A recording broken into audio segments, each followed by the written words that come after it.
In this video, I'm going to be going over my English Premier League prediction template for the 2026-27 season. I'm going to show you how you can update it to add other competitions and how you can input scores and make predictions. So there are a few tabs at the very beginning here, one for logos and one for schedules. So I'll start with schedules here, and this is where you can populate the schedules for the Premiership season as well as for the League Cup or Champions League. So if I go over here, there's a section here for the English Premier League schedule. So if something changes, just make the changes on here. If there are other competitions, you can add to that here. So I put EPL for the type of competition for English Premier League. You could type in Champions League, put in a date, time. So same sort of setup as over here, except here we can specify different types. So again, you can set it for a League Cup, Champions League, whatever the case may be, and it'll automatically update here. So let's say we had a Champions League match here, and let's say it's June 30th. Right, so you can see it's automatically going to populate on here.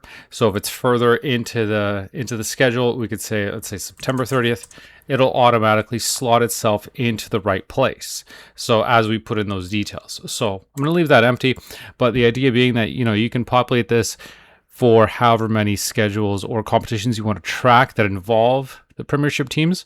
Obviously, I can't fill anything in right now just because for those competitions, the dates aren't set for those matches. But if you want to track that, that's how you can do that. Make changes here to the schedule for the Premier League schedule and here for other competitions. And this is going to automatically consolidate it. So don't make any changes to this because this is an array function that's looking at this schedule and this schedule.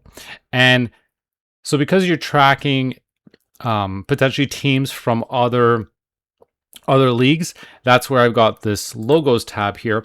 And so here I've got a team and the respective logo, and this is what populates onto the master schedule.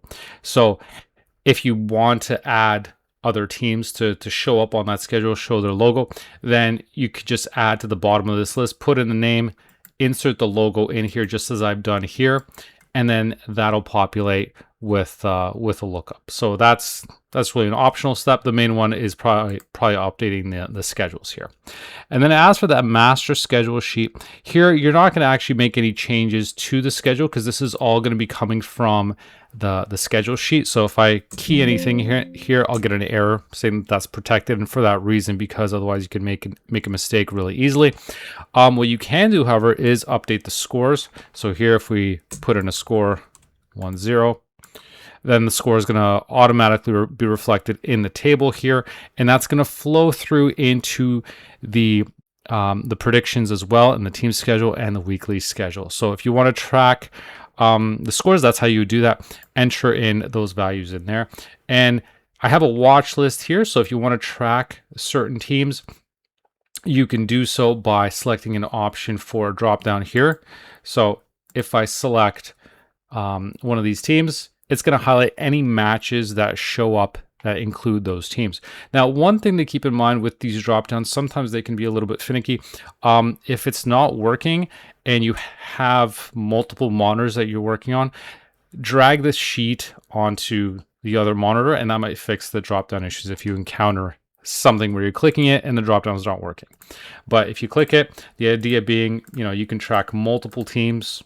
Any matches involving those teams are going to be highlighted. So if you want to do that, you can. And now flow through also into the weekly schedule, that highlighting. I'll show you in a second here. So the master schedule is really just mainly for updating the scores if you want to have a large glance at everything. And this schedule is going to pull in from the schedules tab. So here we've got the EPL, but if we added Champions League Cup, whatever the case may be, that's also going to be updated here because this is pulling from this consolidated list, not just this list. So that's why I say if you want to update it and add to the schedule, you can do that on the schedules, and it's going to be reflected in here. Now, what you can also do is on the team schedule tab, see specific schedule just for that team. So here I've got Arsenal selected, but if I swap for another one, their schedule is going to be filled in accordingly. So just a really simple one if you just want to view for a specific team.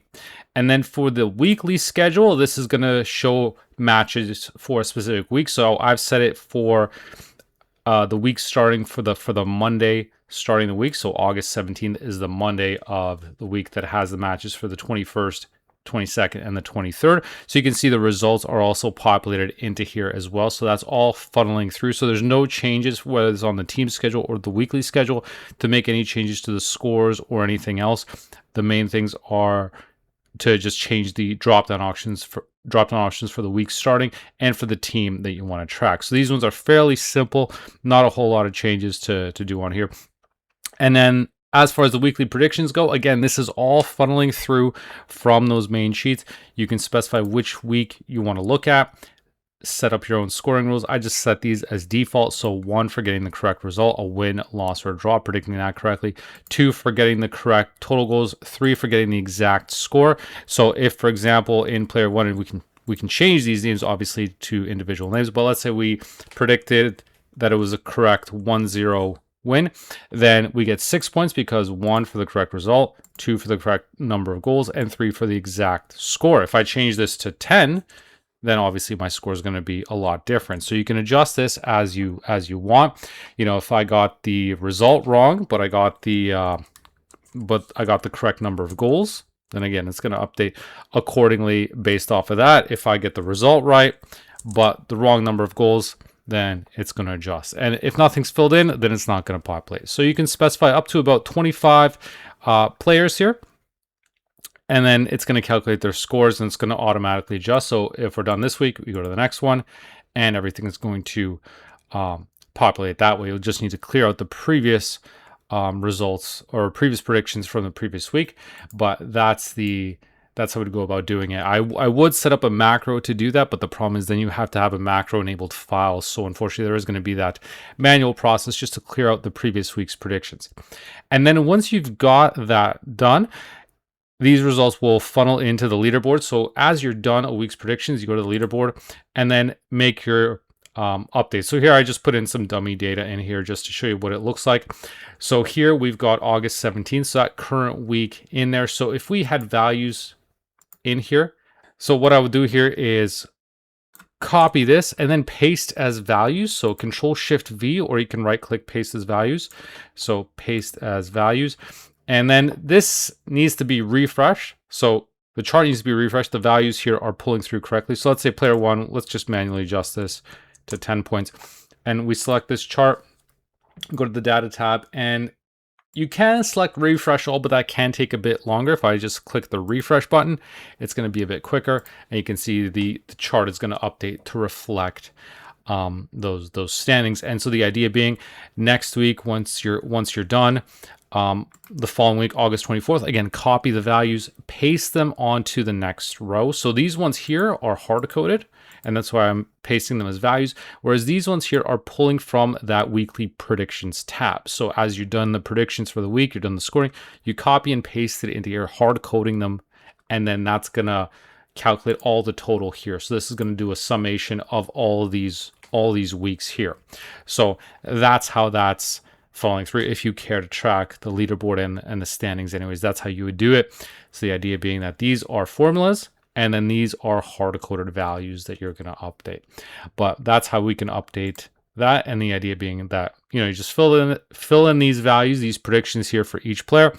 It will calculate your points earned. So ideally, it's going to be, you know, as customizable as you want in terms of the points and scoring, and any matches for that week are going to show up, whether it's for the English Premier League, for the League Cup, whatever competitions you've entered in, and that again is going to come from the schedules tab. So with the schedules tab, you can easily add and make changes to the schedule for whatever competitions you want to track if there's any changes here. So this is the schedule that I've been able to pull online as of now. You can see some of these times are probably likely to change. So if there are changes, you can go ahead and do that on there. So that's an overview of this template. It's available completely free to use and download. Just check out the link in this video's description. Let me know in the comments if you have any issues, suggestions, or feedback. Thanks so much. And if you did like this template, please make sure to leave a like and subscribe for more videos like this. Thanks for watching.